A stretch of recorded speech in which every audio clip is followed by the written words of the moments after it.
Yay! Yay! Hey guys! Hope everybody can see us. Welcome to Talking Outlander. We're very excited to be live again with you guys. If you're on Twitter or if you're in our Q&A, talk to us with hashtag Talking Outlander. We're going to be just watching that feed. So if you're talking to us personally on our Twitter, sometimes we're not going to see it because we're busy. We're talking. I'm not looking at Twitter. But you can also talk to us in the Q&A right here on the event, the Google page. So ask us questions. We're going to get to talk to you guys. I have some already coming in. We can't wait to get started. We have new friends with us today from Hypable and friends from That's Normal. So we're going to go through and introduce. I'm Beth. I'm here every week. You don't even know who I am. I'm not drinking this week because I got too drunk last week, and it was really embarrassing. And so I'm just holding it together. It's a Sunday afternoon. I just got home from church. So I'm having a Dr. Pepper. And my tagline this today is next week, because next week. So that's all I need to know. All right, who's next? I guess I'll go to me. Hi guys, I'm Laura again. Like Beth, you know who I am. And last week I only had coffee. This week I'm having a drink because, like Claire, I feel like I need a drink after the events of this episode, and that's a sort of a good thing. And my tagline this week is huddled up in a cringed ball. And I mean that in only a good way, that I am huddled in a cringed ball, because I was like this little tense little mass watching the whole episode when I watched it. And this week I brought a Hypable buddy on with me. Kyle is on this week, one of my colleagues from Hypable, and I'll let Kyle introduce himself. Yes, hi, I'm Kyle, like Laura said. I write for Hypable. I cover fandoms like Doctor Who and Sleepy Hollow. I co-cover Doctor Who with Laura, and Orphan Black, of course. And I've never read the Outlander books, so I have no idea what's happening. No clue. I don't know how to pronounce any of the names, and when someone talks to me about Outlander, I'm like, the guy with the kilt with the red hair, the guy with the kilt with the beard. My tagline is, let's talk about that marriage, though, because, oh my god. No, not good. Lily, why don't you go next? Okay, hi everybody, I'm Lisa. My tagline is, I want Dougal to grind my corn, because, y'all, he does it for me. He does it for me every week. I mean, except for that little sexual aggression in the hallway, he does it for me, so yes, grind away, Dougal. Yeah. Drinking water, because I'm on kid duty later, and having kids drunk is no fun. So, only read up to about halfway through book 2, so I know it's going on kind of right now in this episode, like in this series, but after that I have no idea. So anything that's foreshadowed, anything that's like hinting, I have no idea. I'm clueless. That's it. Cool. Well, I'm Nikki. I'm back. I've been gone for 2 episodes of Talking Outlander. I'm so excited to be back with you guys. And I am drinking iced tea because it's 11 here and I haven't, started any of that. But my one sentence is, stuck in a room, throw out the key. Please stick me in a room. So anyway, tweet us with Talking Outlander and use the Q&A. Let's get started. Yay. All right, so we've had a lot of talking, saw a lot of talking on Twitter last night about just some of the little details that were in this episode, and I just want to get straight into praising the showrunners for this episode. If you're a fan of the books, there were so many shout-outs to things that happen in this shorter section of the book that regular viewers are not going to notice, but just make a huge impact in how much you appreciate what's being shown. One, like Sam folding the shirt at the when he goes up after he takes it off, and some of the things that, even just some of the way Tobias's face looks in certain moments are ways that Dougal expresses how Blackjack's face looked when he's telling Claire the story of Jamie's beating. So there's just all these like really cool things. But Laura was monitoring Twitter last night and saw some really cool stuff on there that Ron D. Moore had talked about. So Laura, will you tell us what was up? What's the cool thing that he confirmed last night? Really quick, really awesome. Around midnight last night, Eastern Time, Ron Moore got on Twitter. He had some time before catching his plane back to Scotland, and Ron mentioned a couple things in response to fan Q&A, one of which was that Brian Fraser was in the crowd scene as the flogging was taking place. And book fans realize that Brian Fraser is a very key character here, trying not to spoil for people who haven't read. He is, in fact, in that scene, and I mean, irony of ironies, the name of the actor who plays Brian Fraser is Andrew Whipp. So you can't make this stuff up, folks. So Andrew Whipp was at the flogging scene, which was pretty awesome.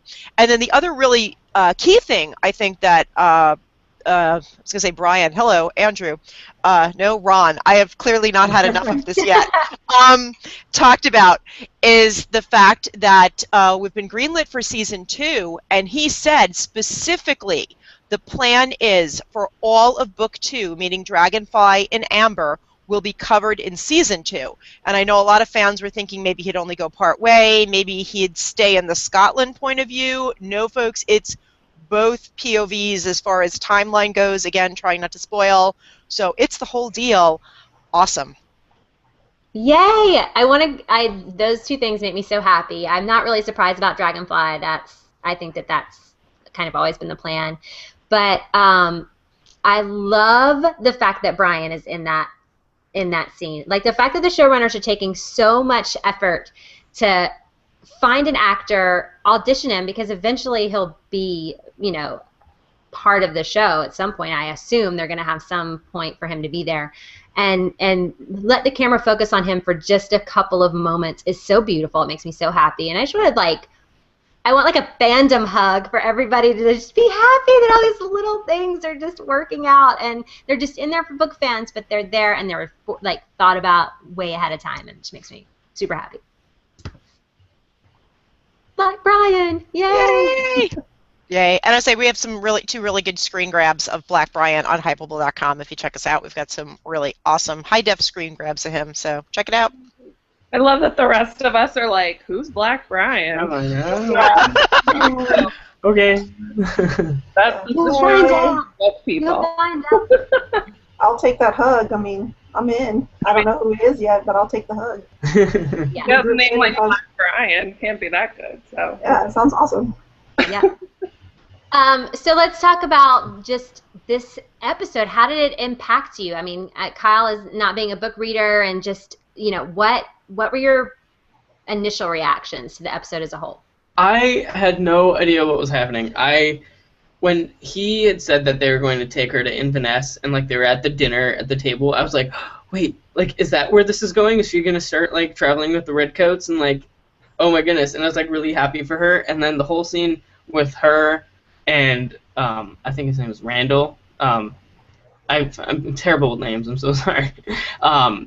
When he kicked her or punched her in the stomach, I was like, what? And I'm so torn because I don't know how to feel about that guy, because I can never look at her husband the same way again. Because they're so identical, and I hate him, but I also kind of want to like him because the actor plays her husband. So I'm I don't know how to feel. I'm so torn. I don't know what they're trying to make me feel for this. I don't know if I want her to stay here and be with Jamie or go back home and be with her husband, because I hate her husband now because I hate Randall. So I'm I don't know. I think they're doing an awesome job of making you feel really torn.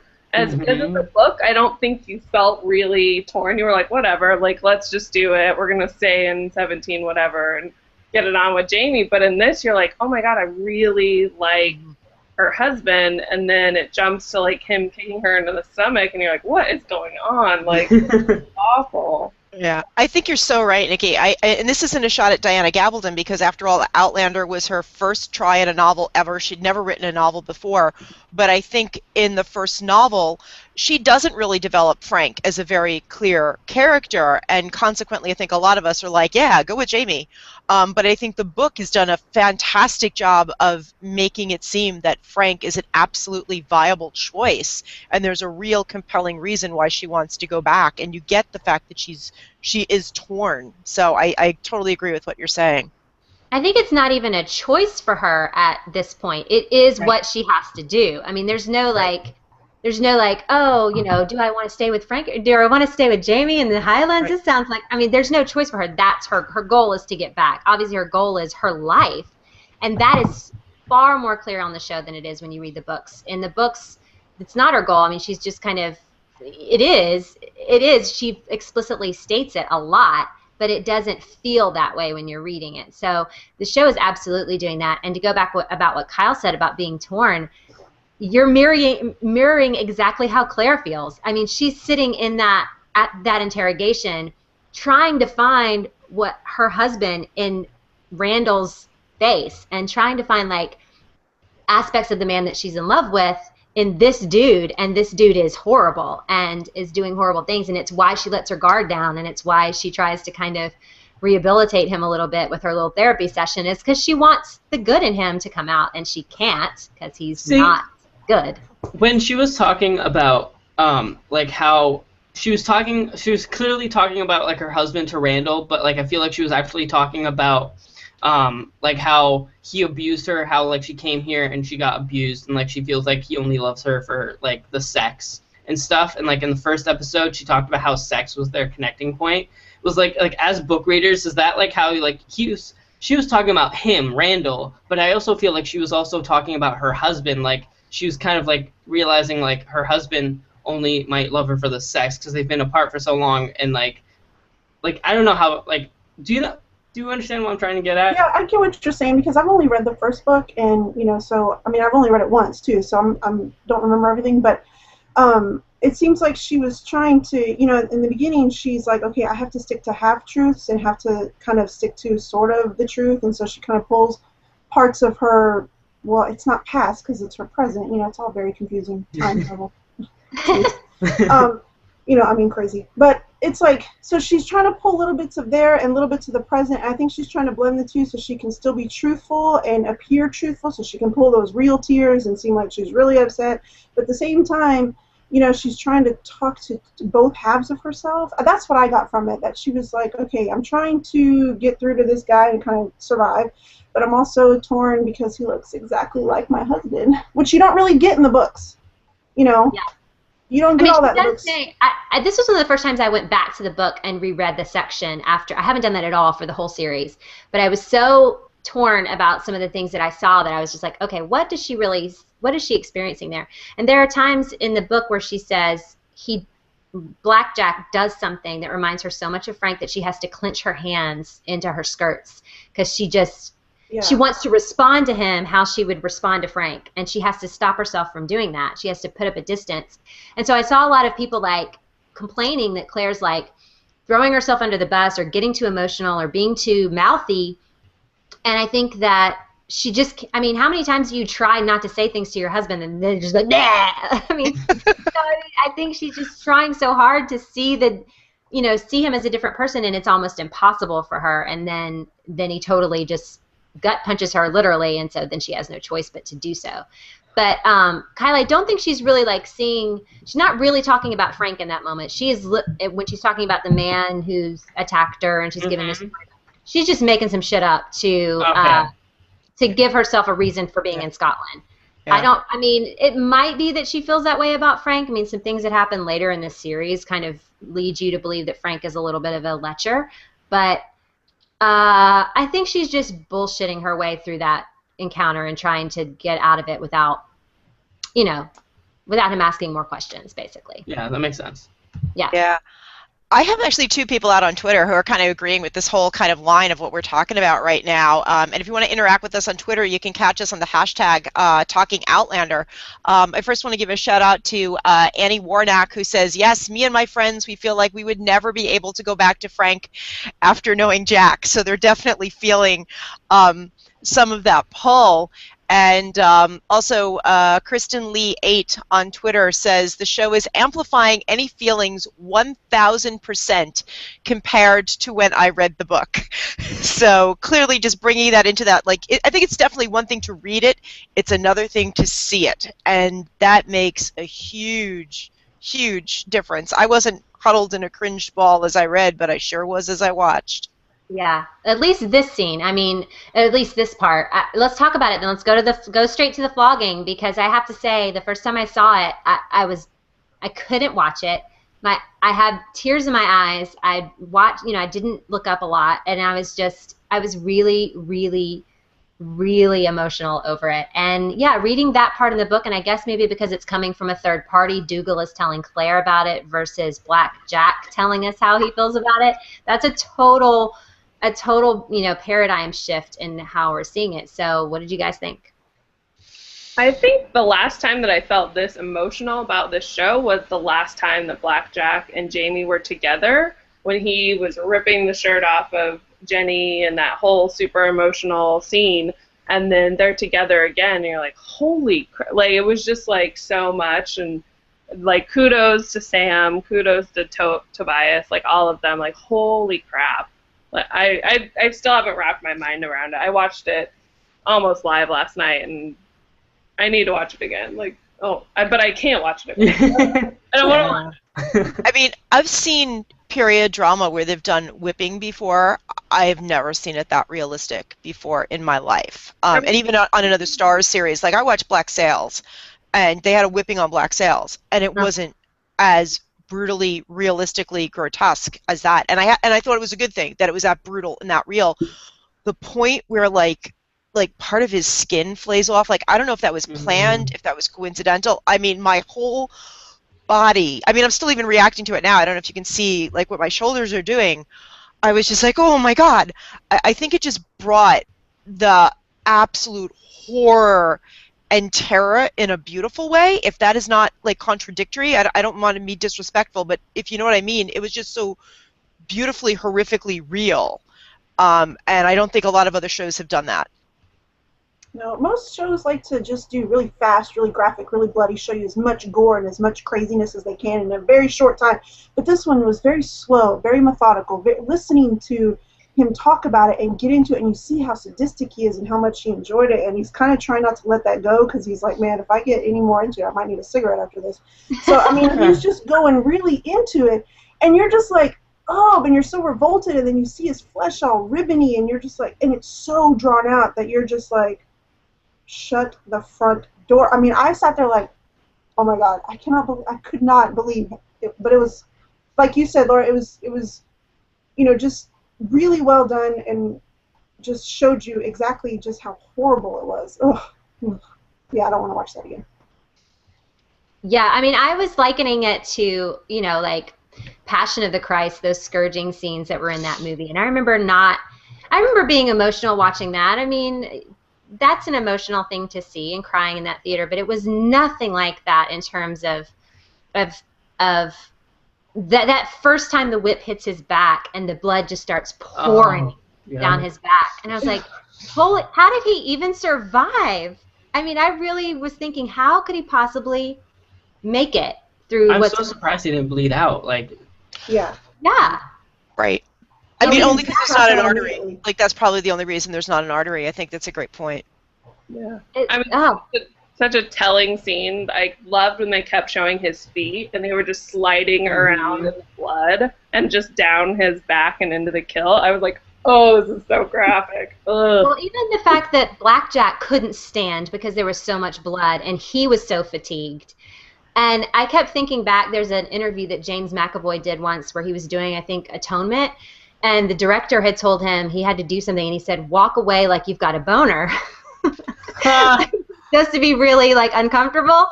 And I kept thinking, I wonder if the director, or Tobias in his mind was like, you're totally springing it right now. Like, you are so hard, it's ridiculous. That's how you need to be, like, playing this whole scene. That was in my mind, like, half the time. And then I felt bad because Jamie's, like, horrifically being beaten. And I'm like, oh, I'm pretending he's hard right now.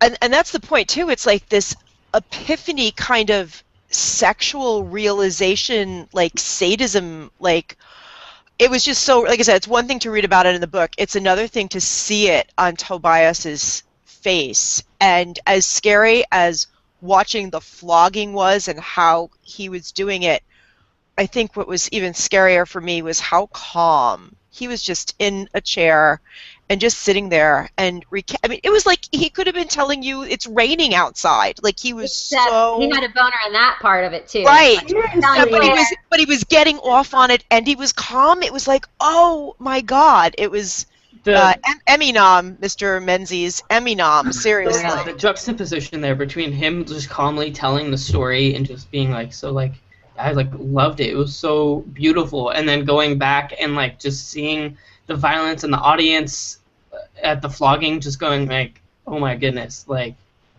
huh, it was insane. What I just want to. Sorry, go oh, ahead. Okay, I was just gonna say really quick. When I was, when Blackjack is retelling the story, I just kept thinking, he has told this story to probably himself over and over again in those quiet, special moments, that you have.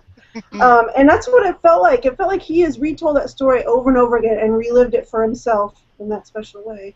And that he was just, and because everything he said, he was just like getting so ramped up, and I was like, man, he relives this all the time, and it's gross. Yeah. I think it's easy for us to think he's an awful, awful person, which obviously he is. I think having the conversation between him and Claire and how she kept saying, oh, it's like a lot of soldiers will have, kind of PTSD type syndromes and they'll lose themselves on the battlefield. And I was like, oh, maybe this is really kind of what happened. Like, he was kind of a normal person and then went out to the battlefield and just kind of lost who he was. But the difference is he deciding to stay there, and I think that really gave him a human aspect. So I don't know. I mean, he's an awful person. I agree. Yeah, but I think too, she even says, and this could lead to you to something, rehabilitatory for you. And he's like, yeah, it'd be pretty to think so. Because he's not. I mean, soldiers that go through combat, she's seen so many of them, and she's like, yeah, they make it. And he's like, but not me. I live in the darkness. Yeah. But I thought, Lisa, what you were just saying about how he's telling this story to Claire probably for the first time, and the fact that Jamie tells the story to Claire, and he doesn't tell it to anybody else. The only other person in their world that know what happened are the people that saw it. Jamie doesn't talk about it. And Dougal says that in the book to her. He's like, Jamie told you? Like, he told you that happened? He doesn't talk about it. And so they create this triangle between Blackjack and Jamie and Claire of her being the fulcrum of both of them, like, giving her information about something that's so personal that's between the two of them. And so already we've got this, I'm not going to call it a love triangle, but this like horrifically weird triangle between those three characters that Claire has to kind of navigate how she feels, and we'll see it like go out throughout the whole thing. I love that it is probably the first time he's told anybody that story, and he tells it to Claire, and it's just going to be so beautiful as it goes on. I can't wait. We have a really good comment on Twitter from Kristen L, and she takes a quote from the book, which is from an entirely different scene, but she applies it to this, but I think it's still so true. And she says, as Jamie says, it's one thing to know something, it's another thing to see it. And I think that applies to both the whipping and Blackjack's reaction to talking about the whipping. And I feel, again, like us as viewers, it's one thing to hear about it or read about that reaction, and it's another thing to watch that play out before our eyes on live TV. And I felt like I had a far more visceral reaction to both the whipping and Blackjack's story, because I was really witnessing it with my own eyes, and I wasn't just hearing about it via the books. Yeah, absolutely. Good point. Yeah. Twitter friends. We have a funny comment on the Q&A from Kyle Frey, who says, was anybody waiting for him to say, I ate his liver with some nice lava beans and a nice Chianti? Seriously, he's that level of Hannibal creepy. Yeah. I mean, I have to say, even like Red Dragon creepiness, because that Francis Dollarhide from Red Dragon is far scarier than Hannibal Lecter ever was. But I mean, Blackjack definitely is the top list of the villains. I tweeted last night, he's worse than Joffrey, he's worse than the Governor, he's worse than Lecter, he's worse than all of these guys that kind of like fill our nightmares, because he gets to hide behind the gentleman's coat, and no one is saying that what he's doing is wrong, and it's unreal. Well, but I think that's also the point. As much as you're saying it's unreal, it's the fact that he's real. And I totally agree with you, Beth. I mean, I'm a big Game of Thrones fan, and I felt like the level of violence and everything on this was far more real and brutal than Game of Thrones, and far less romanticized. And I think I'm probably going to get a lot of hate on this from Game of Thrones fans, but I felt like they did such a better job with the brutality because it was real and visceral and not romanticized or glorified in a way in this show. Like, this is a show where other than Blackjack, no one likes being brutal, and he's not brutal in a way that's like, ha ha ha, I am Joffrey Baratheon, I come into the room and say I am evil, and, hack off people's arms. Like, I think that's what makes it so incredible. Yeah. I'm a huge, huge Thrones fan, but I think this was different in the fact that we love and know Jaime so well as book people, but then also how real, how slow, all the things that we've laid out. It was brutal. Yeah, I don't remember like the horse heads being lopped off in Game of Thrones making me like feel really uncomfortable and want to hide under my Mema's napkin. Like that, yeah. It doesn't feel like that. It's just like, oh, good, more spurting blood. But this was just constant and just, awful. So talk about Claire's reaction a little bit, because she's seeing it, even though she's not there, but she is visually like in a room alone with this sadistic monster, and she's having to like recognize that he's this horrible person. So for me, Katrina's face when it finally flashes away from the whipping and she is just wet, just totally like tear strewn. I was just, that hurt too. Like that hurt just as bad. I was like, God, she's got to sit and listen to this, and then watching her having to transform, thinking that he might be a good guy. Good job, Katrina. Yeah. You just give her an award right now. Like both of them, her, Tobias and Kat, in that room, her face, but she's trying to hold it together so that she doesn't come off like she's just losing her mind, and like just the quiet resolve, but like broken look was amazing. Yeah. And it felt like theater, like I guess because it's all in that one room, and so they had all these guys in this one room, and then they play, and then they leave, and then it's just her. So the whole like thing felt like a play to me, and the fact that we're watching their faces so closely. I mean, it's totally different from last week and the weeks before, where we've had all this comic relief and all these big sweeping like Scottish Highlands things going on. None of that's happening. It's just this little room and these faces. Yeah, that was a very brave choice, I think, of Ron Moore to make or the director perhaps is the one who made it. And I apologize, I don't know the man's name who directed this episode. It would have been easy to have a lot more blocking and a lot more moving around the room and a lot more camera angles, and it was very sedate, like shot over the shoulders, either Claire's shoulder or Blackjack's shoulder, depending. And it was like 20 minutes long. I mean, that is not something you see on TV, but at the same time, I wasn't bored. I was just sitting there the whole time going, oh my God, oh my God, oh my God, where is this going? Because Beth, as you know, it's not like this in the books. I mean, it certainly is a flavor of this, but it is not as protracted and everything as this is. And I was just like, oh my God, where is this going? Yeah, I think it made it better. It didn't distract from the story. You weren't caring about what the characters were doing or what Claire was doing. She's listening. You're looking at her reaction, just her face. You don't care about like if he's pacing, like the blocking of that scene. I just love that it's just them two, just straight up like connecting with each other on this whole other level. Like it's not like a good connection at all, but it's like you just see them and like they see each other for what they are and what's happening, and I love that. Let's talk about Dougal too for a little bit, because Lisa has already said that she's down with him grinding her corn, and I've said that in the past too. I gotta say he's doing it for me. There's a point where you're like, why didn't Dougal just marry Claire? But anyway, he's married. But let's talk about Graham's performance, because one of my favorite parts of this was the shift in tone from Dougal being basically Claire's biggest threat to being her savior. And I loved it. Yeah.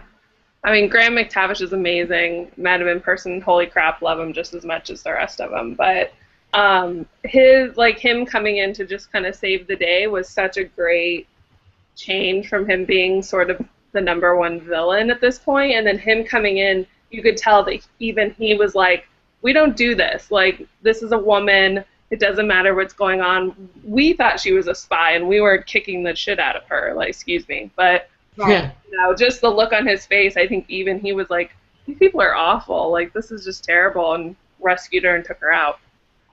Yeah, well, he knew before that even happens. When she goes down to help the guy who got shot, the officer, he's like, Claire, are you okay, lass? Like, I saw Randall go up there. Like, he's totally going to kick your ass at some point. And he knew. I mean, he knew he knew it was coming to that. He already was worried for her when Randall was up there with 12 other guys. And so it kind of makes you wonder, like, what the hell was he doing during that whole time? See, Dougal. my opinion about like Dougal and the rest of the clan members that Claire was traveling with changed when they fought for her at the bar. Like I know, like I like watched 2 episodes in a row, and I don't remember if that was last episode or this episode. But that was the moment when I was like, oh, okay, so they actually kind of like respect her and care about her enough to be like, no, like you don't talk about our girl this way, like we can make fun of her, like she's like our sister. We'll like call her names and a whore and all that stuff, but like you cannot like do any of that. And that's when I was like, oh, well maybe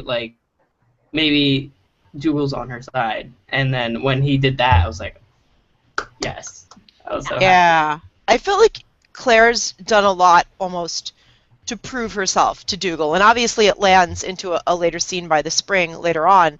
But the fact that she didn't betray them to the British Army officer who says, you know, do you want to come with us? And she doesn't say anything, that she's being held against her will.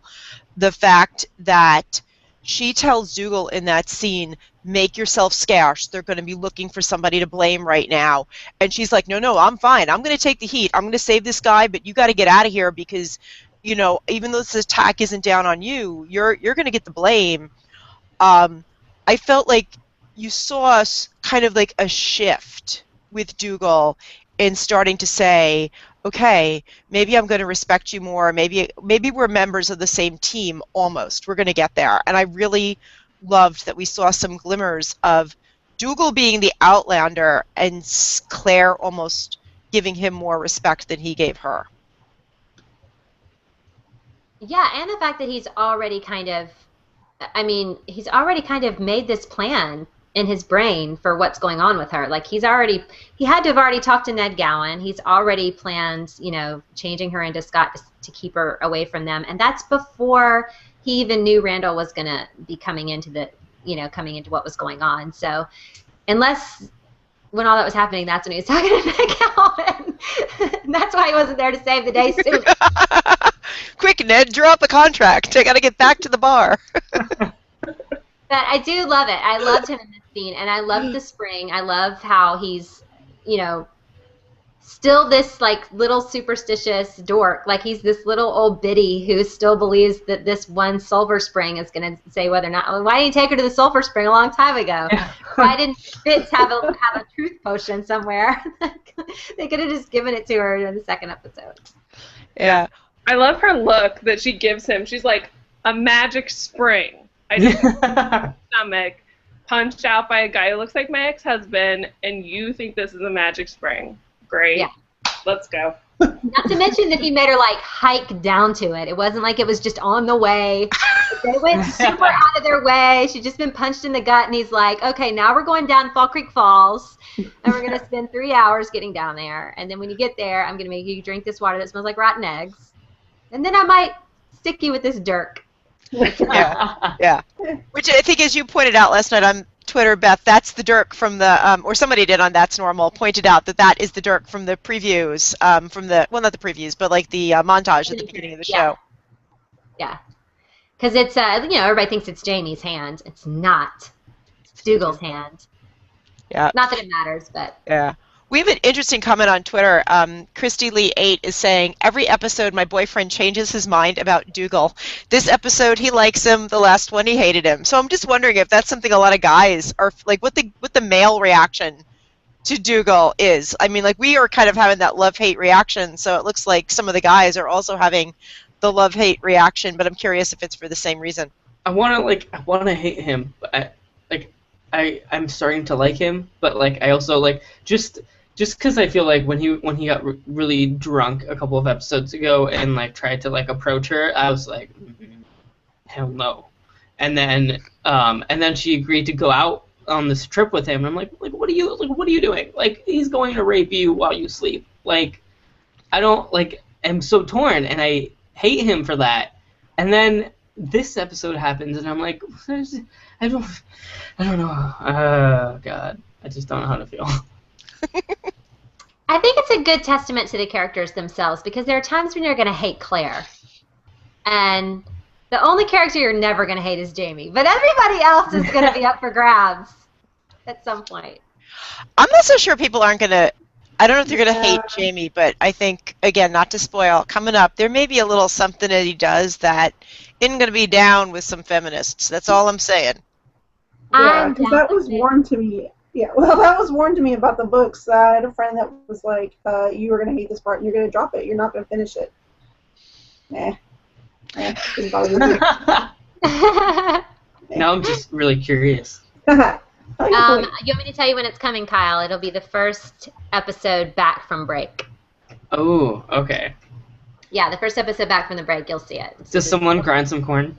There's a whole lot of corn grinding coming up. That's all I'm saying. We're knocking out the whole field. That's all I'm talking about. A whole lot of corn. But Jamie doesn't call it that. He calls it waterweed. Oh, yeah. I don't like that. It's our favorite. Waterweed makes me even more gay. I'm like, okay, no, you can stick to your waterweed. Slippery as a waterweed doesn't get to it for you. No. Oh my God. Oh God, that is really kind of bad. All right. So now that we've talked a little bit about Jamie, let's keep going and just discuss the big virgin reveal, which I want to say really quickly. Last week I said, I know exactly where next week is ending. If anybody wants to ask me, and several of you asked me in private messages, and yes, I was right. It ended exactly where I said it was going to end. I'm smart. And I think it was just obvious. I think it's obvious that it was going to end with Jamie giving his virgin reveal and Claire like running off to get drunk. So, how did we feel about that scene? For me, it was perfect in every way. But I want to hear what everybody thought. Well, I thought they had totally skipped the wedding because it was like zoomed in on her ring and she's reading. I was like, holy shit, they just like skipped it. I was like, everyone's going to be pissed.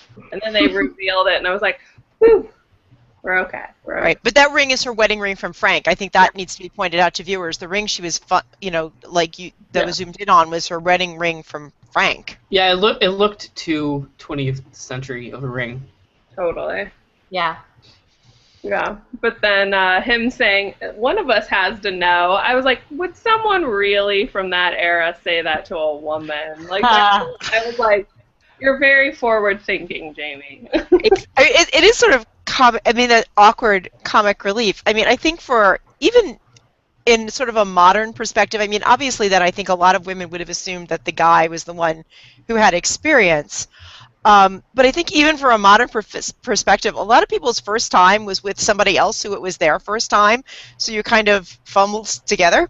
Just speaking from personal experience, probably had too much wine at this point. I'm not going down that road any more than I have to. But in any case, I think for a woman to be in the position of being the person who you're the teacher, in some case, is not something you expect. You really expect, I mean, culturally, kind of the guy to lead the way, or you expect that you're both equally as inexperienced. And I think just Claire's face of that whole segment of, it doesn't bother you, and you're and then I have to end, okay, like it's just, yeah, that's the reaction I had. My friend sent me a Snapchat of that in video, and she said, this is the first time Claire gets dickmatized. That look of like, you're a virgin? She just like scrolls down his body. She's like, he's already dickmatized. She hasn't even seen it yet.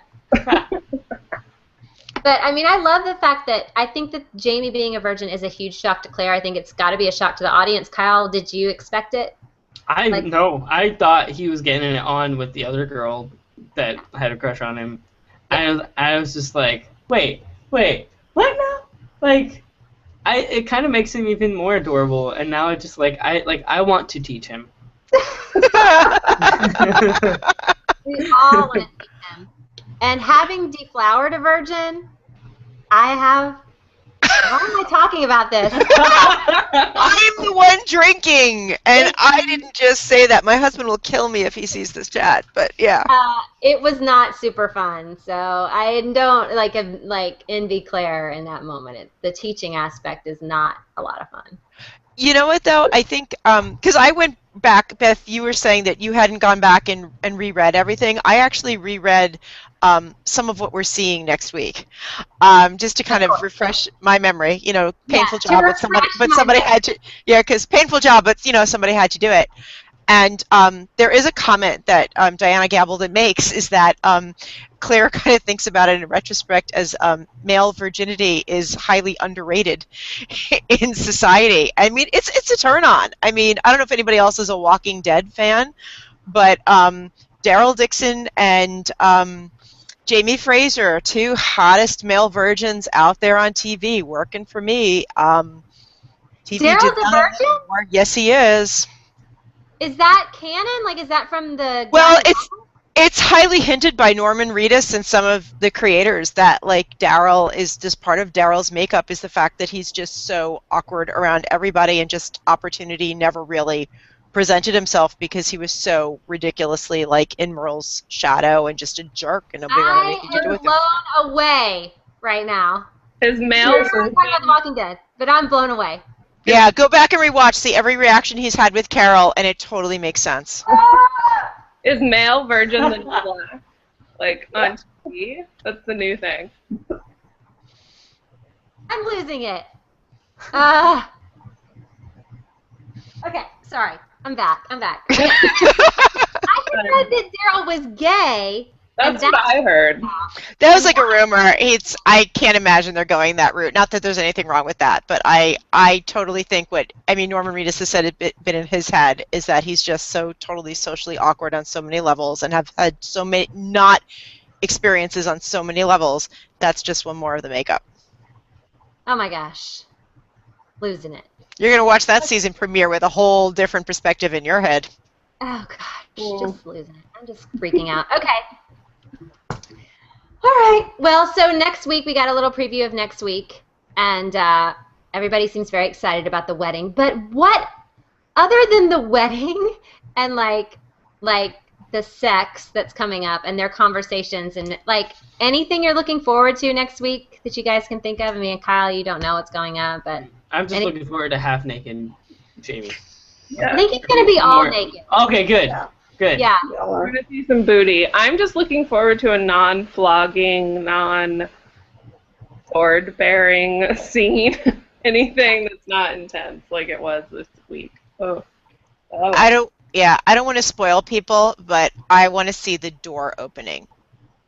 People who are book readers will understand what that means. I want to see the door opening. Beth looks confused. I am confused. What door? Claire opens a door at a certain point, innocently thinking this is a fine idea. Oh! Yeah, okay. Yeah. It's not a great idea. I want to see the door. Yeah. Amongst other things, but I want to see the door. That's a good one. Okay. Gotcha. All right, gift moments from this week. What was your favorite moment that you love to see and you want it in a gift? Anybody? I want like a supercut gif of all of Blackjack doing like that weird lip thing. They always show him and he's doing like doing this weird like.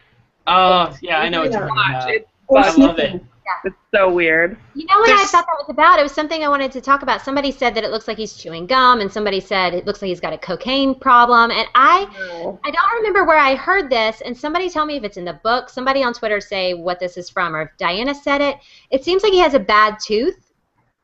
And I think it's like it's constantly like just dealing with like something in his mouth like that's hurting him. And I don't know if that's actually something that's supposed to be there or if it's just a choice that Tobias is making, but that's my headcanon is that he's got like needs a root canal.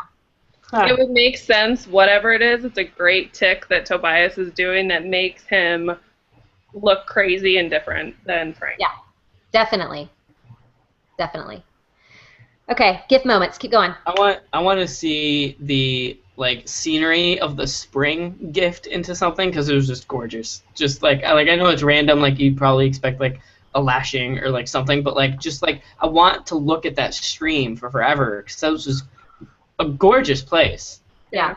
One of our Q&A people said the same thing, Natalie Grigg. Ah. I think I want the moment that I just laughed out loud, and it was not a laugh out loud kind of episode. The point where I laughed out loud is where Claire walks by the Highlanders and grabs the big old bottle, because she's already been drinking with Jamie, and just walks off with the big bottle of wine and the marriage contract, and just walks on ahead.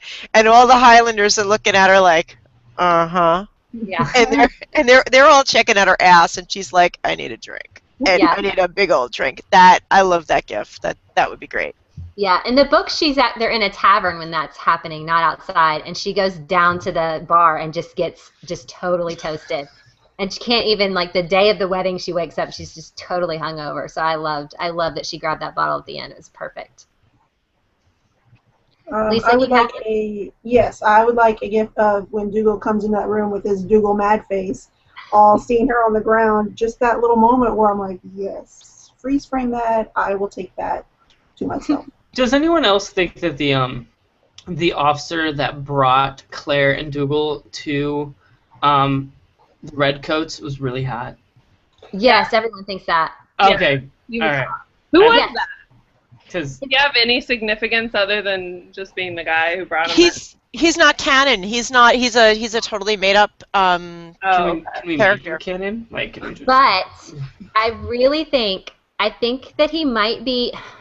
I feel like they're kind of colluding him with Lord John Grey, who we're not going to see till later. Because when they were talking about Private McGreevy, I felt like Randall was digging into that lieutenant like they had a relationship. Like, I think, like, Lieutenant Foster and the private that he talks about that had died, like, with his head chopped off when they're telling Claire that story, he's looking at Lieutenant Foster very specifically, and Lieutenant Foster, like, looks really upset. And I just felt like maybe they were together, they had a relationship, and he's, like, digging specifically at Lieutenant Foster because of that. And just because Lieutenant Foster seems so noble, I felt like are they making him Lord John Grey? Like, I know they're not going to do that because they've been so close to the books, Right. they're not going to, like, turn an important character into somebody else, but that's who he was reminding me of. I told Kyle P.S. that the reason he has to hang out with Outlander is that Lord John Grey is one of the coolest characters ever, and he's got to hang into season 2 to see Lord John Grey because that's off the charts awesome. Fingers crossed that whoever ends up playing Lord John Grey is hot off the chain. Let's just say that he can just be super hot. So my gift moment is a Tobias one, obviously, because I just wanted to dive into his face the whole episode. But it's when he says, and this is not a great moment, but he's just punched Claire, and he tells Corporal Hawkins to kick her. And he says, have you ever kicked a woman? And he goes, it's very freeing. And he does this little, like, hand. And it's so just awesome. And I just want to say it's very freeing. I want that gift for just, and with the title, like the words, it's very freeing across the bottom. I want that gift. That's the one I want. I love it. Yeah, and Right. just like kudos to them, like an episode that is so much about the brutality to women, and I don't think there's a single person out there going, it's gratuitous, it's unnecessary, it's over the top, like such a hard road to walk, and they mastered it. Yeah. They're not objectifying anybody at this point. I mean, even Jamie, who's the object in that scene, is not being objectified. It's so awesome. Ugh. All right, guys. Anything else you want to talk about before we make a couple of announcements? Because we got some cool stuff coming up. Are we good? Okay. So last week we had a giveaway, and we just want to announce who won that. Her name is Nicole Harris. You won our giveaway from last week. You're going to get an Outlander Stars shirt. And we don't know exactly what our prize is going to be for this coming week. But this week we are also going to be live next Sunday. And, of course, we're going to be live because it's the wedding. And we have to talk about it, and you guys have to be a part of it. So next week our giveaway will be kind of contingent if you're watching live. So you're going to tweet with us. You're going to tweet with the Talking Outlander hashtag and talk to us in the Q&A. And every time you do, you'll get an entry into our giveaway for next week. So we're letting you know now, not later, so that you can make plans to be with us next week to talk about the wedding, because you're going to want to talk about it. We're going to want to talk about it if we can stop watching it. because I'm pretty sure we will have all watched it 20 or 25 times before Sunday afternoon. So that's it. That's it for us today. I know we had a request for me to do Diana's voice. I'm not doing it anymore. Just Oh, wait till another week. We've had a few. We'll get you to do it again. Yeah. sign off using Diana's voice. Right. No, I'm not doing it. I have dignity. Really? No. No. All right. That's it for this week. Bye, you guys. Bye. Bye.